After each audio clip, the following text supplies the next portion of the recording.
We continue with some odd farming practices in the parables of the weeds and wheat, coming up on the Accessible Faith Project.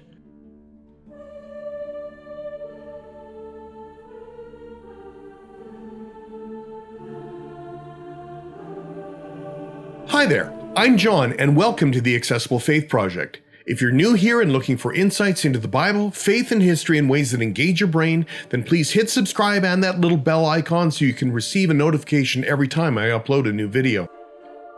As we continue social distancing, I've been using the Accessible Faith Project to provide worship and devotional resources in addition to my educational videos. This one, like last week's, is a little bit of a hybrid.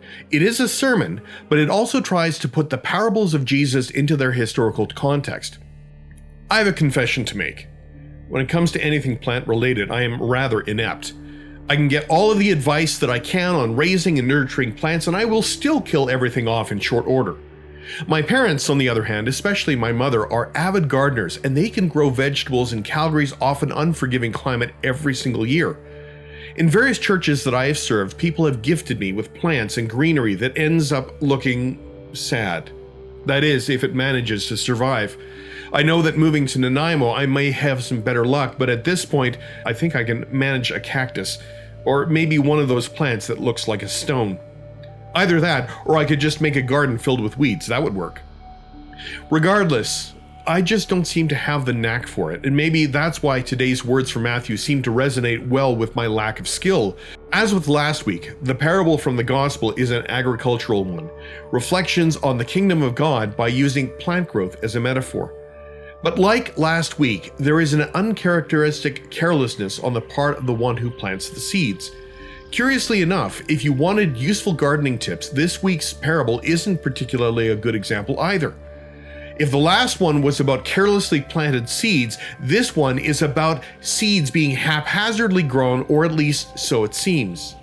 As the story goes, during the day a farmer planted grain in his field, but during the night an enemy crept in to scatter weeds among it. Later, when both appeared together, he immediately guessed what happened. But when his servants offered to pull up the weeds, he told them to let them both grow until harvest time, and then the reapers could put the grain in the barn and the weeds in the fire. Compared to the sower, this parable is in our face because for those of us who are at least aware of gardening, even for someone as inept as I am, we know that weeds are a bad thing. Let them grow? Let them choke out perfectly good wheat? In the long run, it seems counterproductive. The farmer is concerned that in the act of pulling up the weeds, it will also pull up some already planted grain. Except if they don't pull up the weeds, the grain is going to get choked down anyway. Anyone who knows what end to hold a trowel knows that this is just not the way to do it. If there are weeds out there and we know that they're there, we need to get into that field and get rid of them. Leaving the weeds is a risky prospect because it might corrupt and possibly poison the entire crop. For the good of the whole crop, we have to pull the weeds, even if it means a few healthy plants get lost in the process. After all, we don't want the weeds to take over. And it doesn't take much of an effort for us to start assigning literal labels to this parable. It's too tempting not to. We see things in everyday life that we would deem as weeds that we do not want to let grow. Drugs on the street, for example, child abuse that seems to go on for generations, hunger, poverty, a worldwide pandemic. We have plenty of societal ills that we can easily label as weeds that we cannot and should not allow to flourish.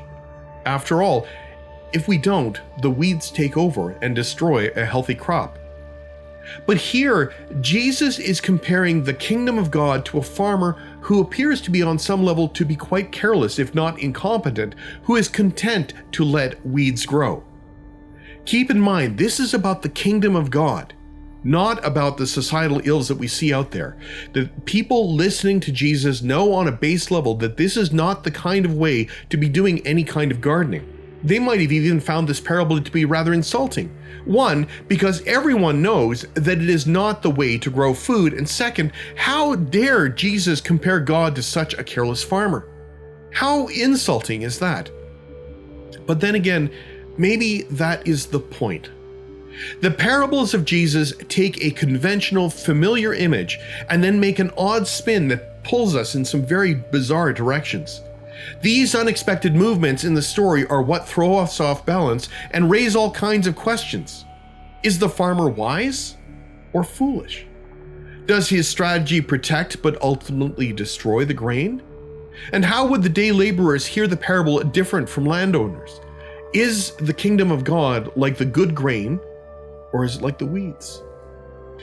Through all of this, Jesus is helping us to see the world in a new way, not the way that we see it, but the way that God sees it.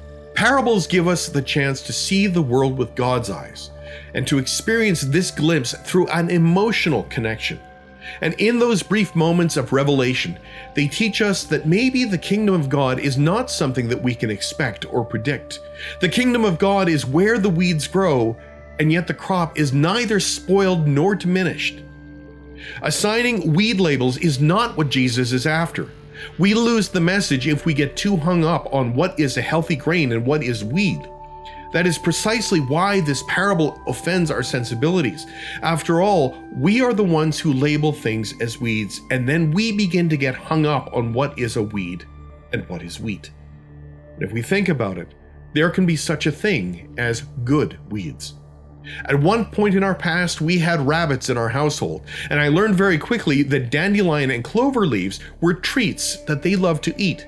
To a rabbit, they weren't weeds at all. For those of you who have ever had a young child come up to you with a fistful of carefully arranged dandelions, ragweeds, and chickweeds, they offer them to you as flowers, and for a brief moment, they are no longer weeds. My son was very concerned in the early summer that we were cutting down all those lovely yellow sunflowers across our front lawn. Could it be that in God's eyes, the things that we call weeds are in fact flowers? Maybe Jesus is trying to say to us that we should not be so hasty to judge, not so quick to start pulling up those things that we call weeds, because we run the risk of pulling up something that is indeed a flower. And that is what this parable is about, to leave the final judgments to God.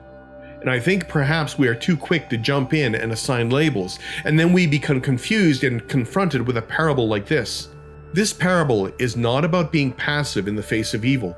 This parable is not about letting evil run its course. It's about leaving those final judgments up to God. Jesus is calling us to let go of our labels and to let God be the one to judge, to make things right, to trust that God is ultimately the one who is in control. Jesus is trying to get us to open our eyes, to see those everyday things that we label and we dismiss, and see them as how God sees them. A powerful revelation from someone that we would be so quick to judge as a careless farmer. Amen.